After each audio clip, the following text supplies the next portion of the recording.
తెలుగు రాష్ట్రాల్లో ఉగ్రవాద కార్యకలాపాల విస్తరణకు స్లీపర్ సెల్స్ మాదిరి పనిచేస్తున్న వారు ఎంతమంది ఉండి ఉంటారన్న కోణంలో జాతీయ దర్యాప్తు సంస్థ కౌంటర్ ఇంటెలిజెన్స్ అధికారులు దర్యాప్తు సాగిస్తున్నారు. ఉగ్రమూలాల కేసులో ఇప్పటికే అరెస్టు చేసిన సిరాజుర్ రెహమాన్, సయ్యద్ సమీర్ల నుంచి సమాచారం రాబట్టేందుకు ప్రయత్నిస్తున్నారు.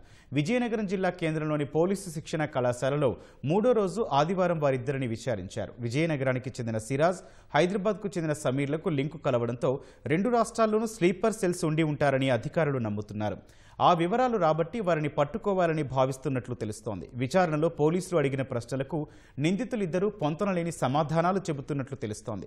సమీర్ కాస్త మాట్లాడుతున్నా సిరాజ్ స్పందించడం లేదు. 3 రోజుల్లో వారి నుంచి ఆశించిన స్థాయిలో సమాచారం తెలుసుకోలేకపోయారు.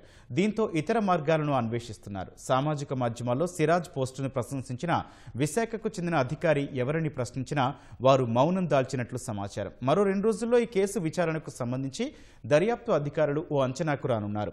కొత్త వలస ప్రాంతంలో 7-8 ఏళ్ల పాటు సిరాజ్ కుటుంబం నివసించింది. ఈ మండలం సహా చుట్టుపక్కల ప్రాంతాల్లోని అనుమానితులపై నిఘా పెంచారు. మరోవైపు నిందితుల స్నేహితులు, వారితో పరిచయం ఉన్నవారిని కూడా ఆరా తీస్తున్నట్లు తెలిసింది.